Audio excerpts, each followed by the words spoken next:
নমস্কার বন্ধুরা, Bishakha kitchen village ফুডে আপনাদের স্বাগত জানাচ্ছি। আজকে রান্না করব দেশি মুরগি। একটা দেশি মুরগি এনেছিলাম, কেটে নিয়েছি। তো কাটার পরে 500 গ্রামের মতো মাংস হয়েছে। তো আমি এটা রান্না করব। প্রথম থেকে লাস্ট পর্যন্ত ভিডিওটি দেখতে থাকুন আমি কিভাবে রান্না করছি।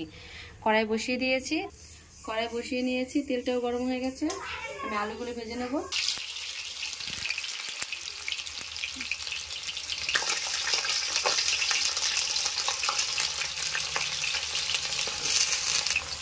আলুটা আমি লালচে করে ভেজে নেবো। একটু সামান্য লবণ দিচ্ছি, আলুটা ভালো গলে যায়, তাড়াতাড়ি গলবে।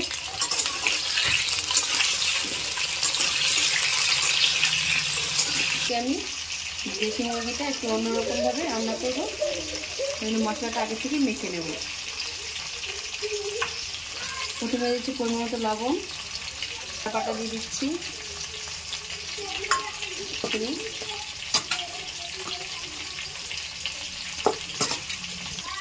এবার জিরে আর ধনে একসঙ্গে বেটে নিয়েছি, এটাও দিয়ে দিচ্ছি।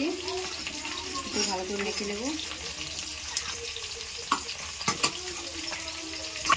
এক চামচ হলুদ দিয়ে দিচ্ছি, এটা ভালো করে মেখে নেব।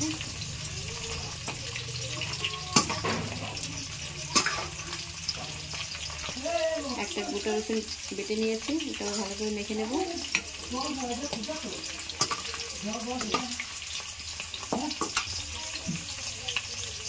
একটা গোটা পেঁয়াজ একটু নিয়েছি, মেখে নেব। একটু সর্ষের তেল আমি মেখে নিচ্ছি, বেশি দেবো না, অল্প। সুন্দর করে মেখে নেব। আপনারা এভাবে মেখে নেবেন। তো অন্য ধরন করে রান্না করছি, আপনারা কেমনভাবে রান্না করেন কমেন্ট করে জানাবেন আমাকে। সুন্দর করে মেখে নিতে লাগবে। আপনারা চাইলে হাত দিয়েও মাখতে পারেন। শুকনো লঙ্কা বাটা, এটাও দিয়ে দিচ্ছি, মেখে নেব ভালো করে। মিশিয়ে নেব একসঙ্গে, ভালো করে মেখে নিলাম আমি। এবার 5 মিনিটের জন্য ঢাকা দিয়ে রাখবো। ওইদিকে আলুগুলো ভেজে নিয়ে নিই। দেখুন আমি লাল লাল করে ভেজে নিয়েছি। আপনারা এভাবে লাল লাল করে ভেজে নেবেন, তাহলে খেতে ভালো লাগে। এবার নামিয়ে নেবো, ভাজা হয়ে গেছে। ওই তেলে আমি গোটা গরম মশলা দিয়ে দিচ্ছি, একটা এলাচ দিয়ে দিচ্ছি ফোড়নে, দুটো মিডিয়াম সাইজের পেঁয়াজ কুচি দিয়ে দিচ্ছি। ভেজে নেব।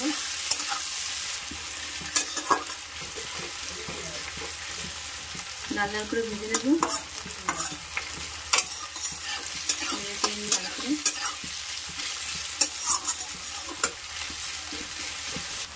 সুন্দর একটা বাদামি কালার আসবে যখন, তখন ভাজা হয়ে যাবে। দেখুন আমি এরকম করে ভেজে নিয়েছি, বাদামি কালার চলে এসেছে। আমি এবার গ্রেট করা 2টো টমেটো দিয়ে দিচ্ছি। ভালো করে ঠান্ডা হয়েছে।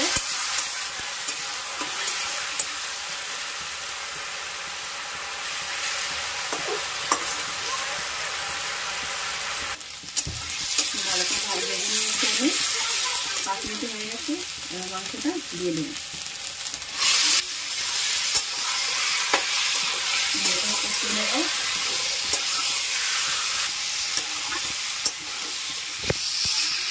আমি ওই গামলার মধ্যেই মশলা লেগেছিল, জল দিয়ে দিলাম একটু হালকা পরিমাণে। জলটা দিয়ে ঢেকে দেবো।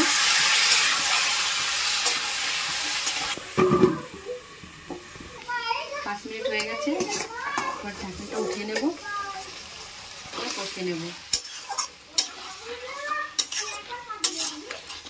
দেশি চিকেন তো বেশিক্ষণ কষাতে হবে।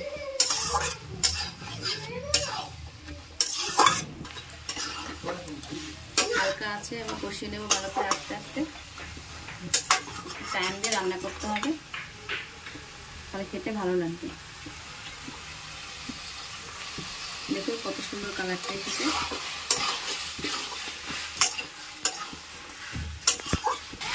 আমি কিন্তু তেলের পরিমাণটা কম ব্যবহার করেছি, আপনারা তো দেখতেই পেয়েছেন। দেখি মুরগি বেশি তেল ব্যবহার করলে পরে তাহলে সবটাই হারিয়ে যায়। আর একটু পরিমাণ মতো জল দিয়ে আমি চাপা দেবো 5 মিনিটের জন্য। চাপা দিলে দেশি মুরগিতে একটু টাইম লাগবে সিদ্ধ হতে, আস্তে আস্তে সময় নিয়ে রান্না করতে হয়। 5 মিনিট হয়ে গেছে। এবার এটা ঢাকনাটা উঠিয়ে নেব, কষিয়ে নেব হালকা আছে।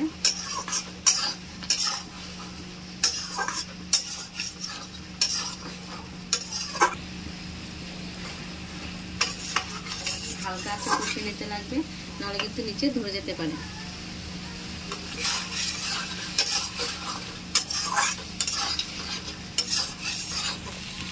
মশলাটা আমি একটু লালচে করে ভেজে নিয়েছি দেখুন। এবার পরিমাণ মতো জল দিয়ে দেবো।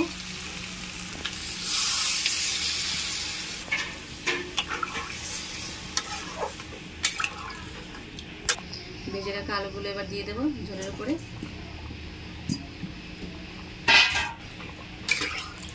ভালো করে ঝোলটা ফুটুক। কমপ্লিট হয়ে গেছে আমার। এবার একটু গরম মশলা দিয়ে নামিয়ে নেব। গরম মশলার মধ্যে একটু সামান্য সরষের তেল ব্যবহার করেছি আমি, সেন্টটা আরও সুন্দর হয়। আপনারা ব্যবহার করে দেখবেন, খুব সুন্দর হয়। আর কমেন্ট করতে কিন্তু ভুলবেন না। এবার নামিয়ে নেব। নামিয়ে নিয়েছি আমি, দেখুন কত সুন্দর কালার হয়েছে। কে কোথা থেকে দেখছেন ভিডিওটি আমার অবশ্যই কমেন্ট করে জানাবেন। আর নতুন হয়ে থাকলে সাবস্ক্রাইব করে দেবেন, আর ফেসবুকে ফলো করে দেবেন। সবাই ভালো থাকবেন, সুস্থ থাকবেন। নমস্কার।